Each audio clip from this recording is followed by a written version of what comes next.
Okey, yes. Okey. So kalau kita lihat di sini, perpaduan kaum iaitu perpaduan antara rakyat daripada pelbagai etnik, dan satu lagi integrasi nasional iaitu proses untuk merapatkan hubungan masyarakat antara negeri dengan wilayah bagi membentuk satu bangsa. So ada dua perpaduan kaum dan integrasi nasional.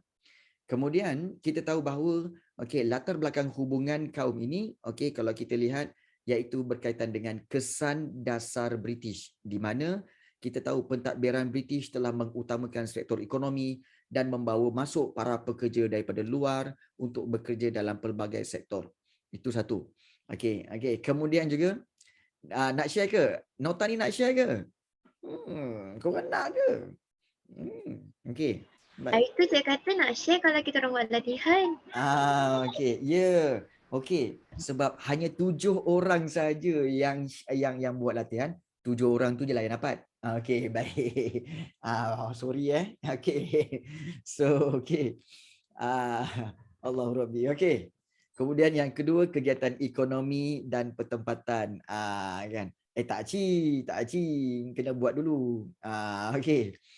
Kegiatan ekonomi dan pertempatan iaitu British beri tumpuan kepada perkembangan ekonomi berasaskan biji timah dan getah. Sebab itu ada perbezaan antara kaum. Okay. Kemudian sebab sistem pendidikan iaitu sekolah vernacular menyebabkan kita tahu bahawa kita kata bahawa sukar untuk membentuk perpaduan. Begitu juga fahaman politik yang berbeza. Okay. Kemudian usaha-usaha untuk memperkasakan perpaduan dan integrasi nasional dari segi politik iaitu tertubuhnya Mageran, kemudian juga kita tahu bahawa ada tubuhkan Majlis Muhibah Negara dan Majlis Perundingan Negara untuk membentuk perpaduan. Itu dari segi politik. Dari segi ekonomi tentang rancangan pembangunan 5 tahun, kemudian dasar ekonomi baru, kemudian dasar pembangunan baru. So ini semua pembangunan ekonomi dan juga sosial iaitu melalui pendidikan. Begitu juga penubuhan UKM dan juga DBP bagi memperkasakan penggunaan bahasa kebangsaan. Kemudian kita telah lihat 7.2 dasar pendidikan kebangsaan di mana dimulakan dengan laporan Rahman Talib, kemudian kajian Aminuddin Baki, kemudian disusuli pula dengan jawatan kuasa kabinet, begitu juga dengan iaitu berkaitan dengan kita kata sebagai tertubuhnya KBSR dan KBSM. Dan daripada situ diteruskan dengan falsafah pendidikan kebangsaan dan juga Akta Pendidikan 1996. Kemudian bahasa Melayu sebagai bahasa ilmu dan bahasa perpaduan, di mana langkah-langkah untuk memartabatkan bahasa kebangsaan ini adalah seperti Akta Bahasa Kebangsaan, bahasa rasmi pentadbiran, kemudian memperkasakan bahasa Melayu dalam sistem pendidikan, UKM sebagai pusat keilmuan bahasa Melayu dan peranan Dewan Bahasa dan Pustaka DBP.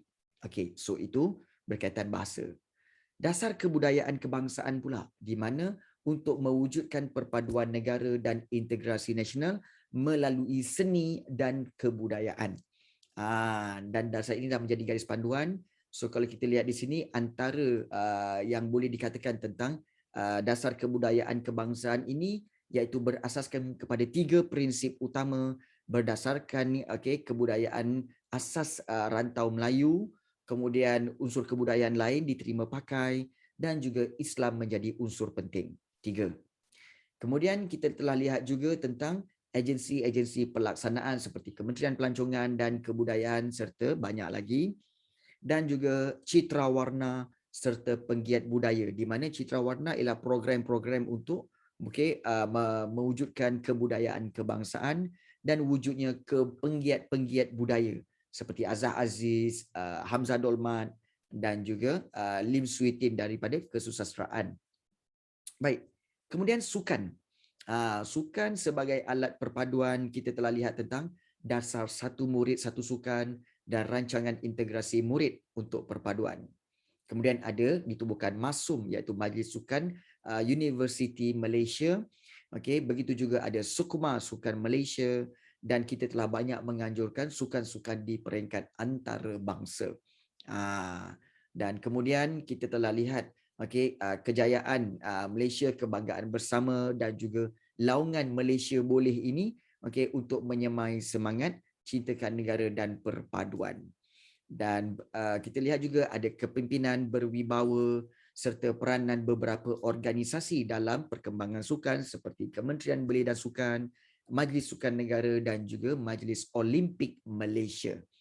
Dan yang terakhir 7.6 iaitu rukun negara sebagai tonggak kesejahteraan negara. Sebab itu kita lihat rukun negara tadi, video tadi, kita tahu rukun negara sebenarnya dibentuk daripada peristiwa 13 Mei 1969, dan ianya juga dibentuk oleh MAPEN, dan juga ditubuhkan oleh Mageran. Dan matlamatnya untuk membentuk negara bersatu, masyarakat yang adil, masyarakat yang progresif, masyarakat yang liberal dan juga masyarakat yang demokratik.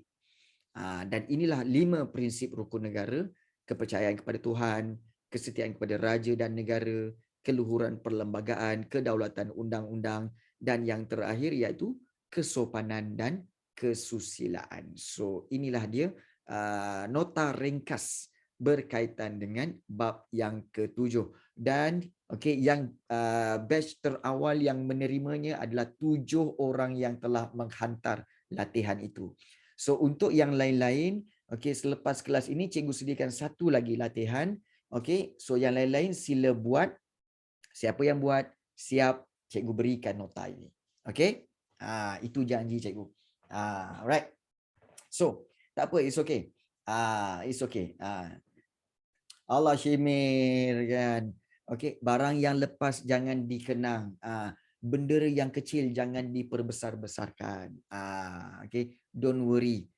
Anda semua telah dimaafkan. Yeah. Sebab tak buat. It's okay Dina. It's okay. It's okay. Baik.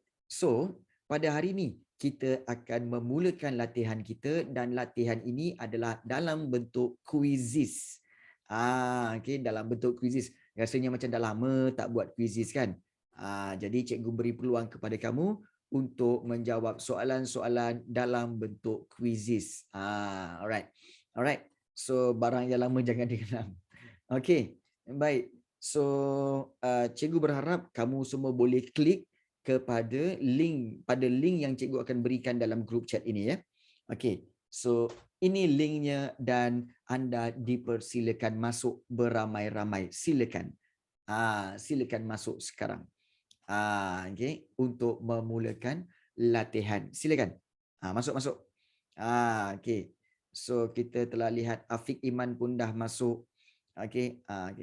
Alright, masuk. Sarah Afrina, Daniel, Ainul Husna, Atirah, Khazik, kemudian Yoing, Ashraf Al-Hakim, Faiz, Khalid Hashimi, Dasik, Izjad, Ashley, Airil Adlan, Arif Kamarudin, Shrista, Wan Haikal, Izan, Arif Zikri, Dini Hazira, Danisha, kemudian Danish Akif, Danisha pula, sorry, Danish Akif, Emil, Anis, Nazira, Hatijah, San, Aiman, Erdina Damia, maafkan saya cikgu. Nak ada nama maafkan saya Haziq Razak, Danush, Rahsia. Nama pun rahsia. Nazira Nazri, kemudian Ain dan juga Aidan Hendroff. Ya, live dia live. Confirm last punya. Biarlah rahsia cikgu. Baik. So kita ada lebih kurang 35 orang dan termasuk Farzana. Farzana pun nak masuk. Anik handsome. Terbaik Anik, keyakinan yang tinggi. Anik handsome. Terbaik. Kita akan mulakan latihan kita apabila mencecah 40 orang. Masuk lagi. Siapa yang belum masuk? Keyakinan yang benar-benar mantap. Cikgu telah ajarkan bagaimana untuk berkeyakinan. So